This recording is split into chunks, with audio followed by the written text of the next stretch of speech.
Assalamualaikum warahmatullahi wabarakatuh. Untuk pertemuan keempat ini kita melakukan perkuliahannya online dan kita awali dengan membaca basmalah. Bismillah. Baik, ibu-ibu semuanya, di sini saya akan membahas tentang penelitian kualitatif terlebih dahulu, yang di dalamnya membahas tentang latar belakang, identifikasi masalah, rumusan masalah, dan teori dalam penelitian kualitatif. Sebelumnya ibu-ibu silahkan mendownload materi yang sudah saya share di e-kampus ya, dalam pertemuan keempat. Yang pertama yaitu identifikasi masalah dalam penelitian kuantitatif terlebih dahulu.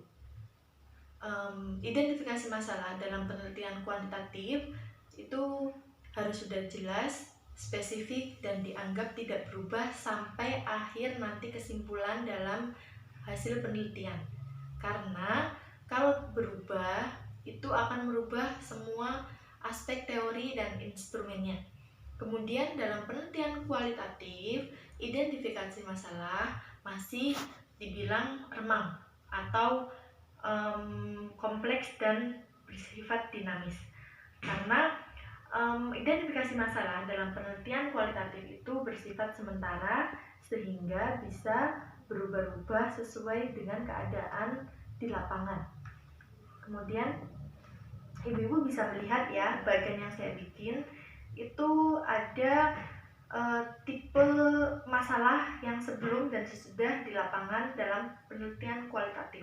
Masalah dalam penelitian kualitatif bisa tetap sampai akhir penelitian, bisa diganti, bisa berkembang sesuai dengan fenomena yang ada dalam lapangan penelitian.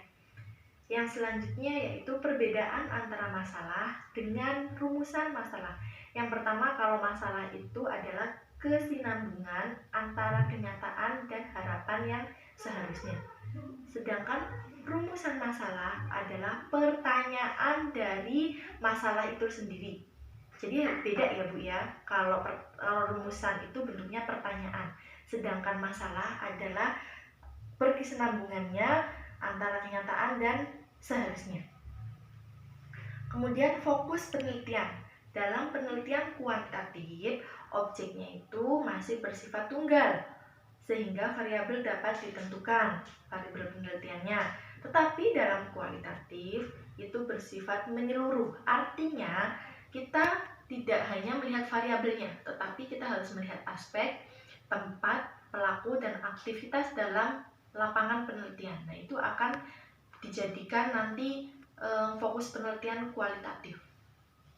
Kemudian ada 4 fokus penelitian yang dapat ditetapkan menurut Spaderley.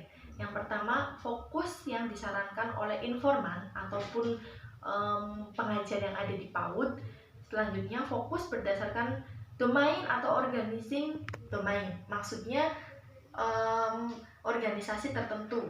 Kemudian fokus terhadap temuan atau iptek yang didapatkan dari seminar ataupun workshop PAUD.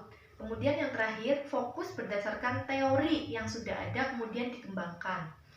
Nah, yang selanjutnya yaitu bentuk rumusan masalah. Itu ada deskriptif, komparatif, dan asosiatif. Nah, di situ ada di materinya sudah saya cantumkan contoh-contohnya ya Bu-ibu ya, silakan dipahami. Kemudian yang selanjutnya yaitu judul. Dalam penelitian kualitatif, judul itu berdasarkan masalah yang ditetapkan atau judul penelitiannya sudah spesifik dan mencerminkan masalah yang variabel akan diteliti. Sedangkan dalam kuantitatif